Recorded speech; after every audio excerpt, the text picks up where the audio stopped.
To understand the physical toll of cycling, you first have to look at the sheer mechanical demand of the pedal stroke. Pushing a bike up a steep incline requires sustained, rhythmic force generation through the entire lower body. This repeated aerobic work produces broad physiological adaptations. Regular exposure improves ventilatory demand, increases oxygen utilization, and regulates metabolic functions like insulin sensitivity and lipid handling. Because of these cardiovascular benefits, and because the activity itself is incredibly scalable, cycling is widely prescribed across populations as a joint-friendly, low-impact intervention. But the absence of impact trauma does not mean the absence of mechanical stress. This schematic illustrates the reality of a closed kinetic chain activity. A rider might complete 5,000 pedal revolutions in a single training session, repeatedly subjecting the knee joint to cyclic rotational and compressive loads. When you introduce a minute biomechanical inefficiency, whether from poor ankle mobility, weak hip control, or a suboptimal bike fit, that error is multiplied thousands of times. The repetition creates a compounding friction zone that leads to severe overuse pathologies. The standard clinical response to this is to treat the localized site of the symptom.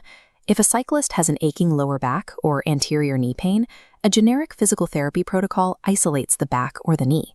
This approach relies on generic rest and random band exercises. But treating the local tissue fails to resolve the specific pathology because the symptom is rarely the actual mechanical driver of the overload. Resolving these injuries requires an integrated sports science model. You have to analyze off-bike tissue capacity, systemic training load, and on-bike mechanical setup as a single interdependent system. In highly repetitive endurance sports, the location of the pain is merely an alarm bell. It is almost never the origin of the dysfunction. To locate the origin of that dysfunction, we have to map the biomechanics of the pedal stroke. A common misconception is that cycling is entirely dictated by the quadriceps.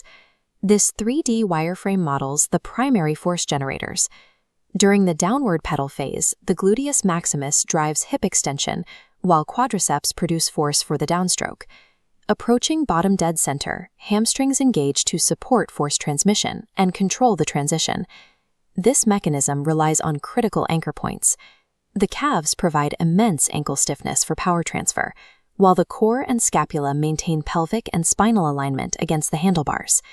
If any part of this chain fails, if the trunk collapses under fatigue or the ankle loses stiffness, force transfer becomes inefficient, and stress is immediately shunted to the joints.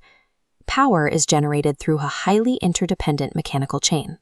An assessment that only looks at a single muscle group will inevitably miss the root cause of the inefficiency. We can see exactly how this systemic failure plays out by looking at patellofemoral pain, or anterior knee pain, one of the most common and frequently misdiagnosed complaints in cycling. Patients with this condition are often prescribed direct patellar mobilization or isolated quadriceps stretching. These interventions are clinical dead ends because they ignore the mechanics of the bike.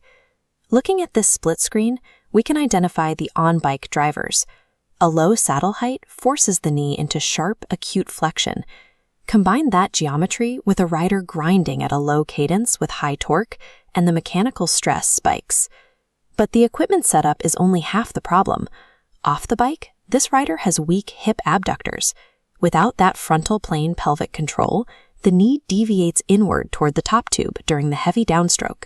The quadriceps are forced to manage an immense overload without adequate gluteal support, shifting massive compressive forces directly onto the patellofemoral joint. The knee is simply the victim of a systemic failure. It is absorbing rotational stress caused by a dangerous combination of poor pelvic mechanics and suboptimal bike geometry. A second case study of this diagnostic misconception is Achilles tendinopathy and calf overload.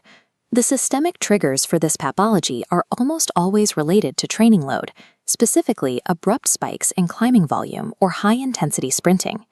This schematic details the specific on-bike mechanical errors contributing to that overload.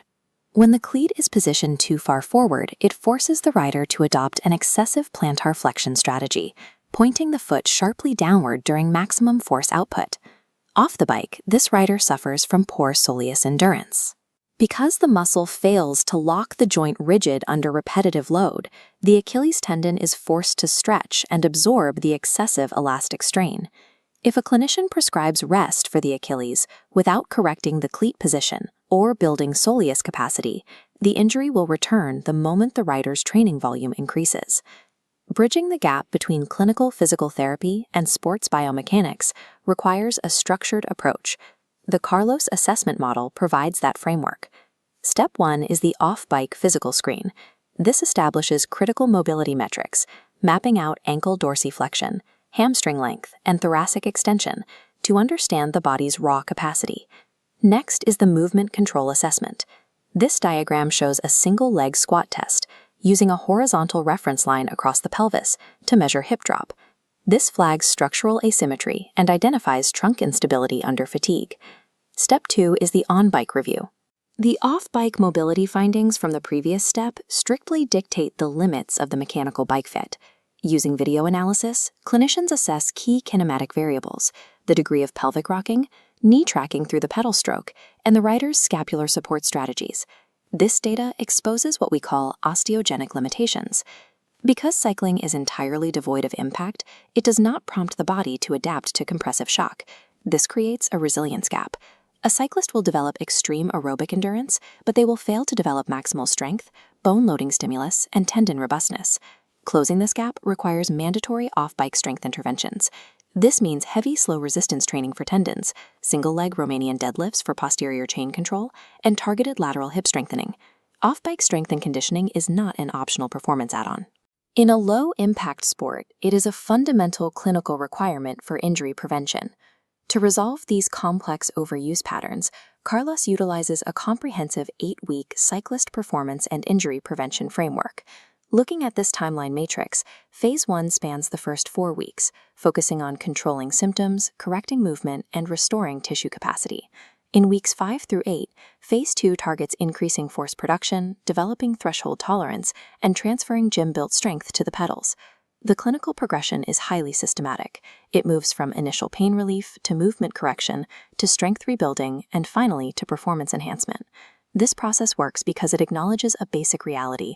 The bicycle and the human body cannot be assessed in isolation. They function together as a single, highly integrated biomechanical unit.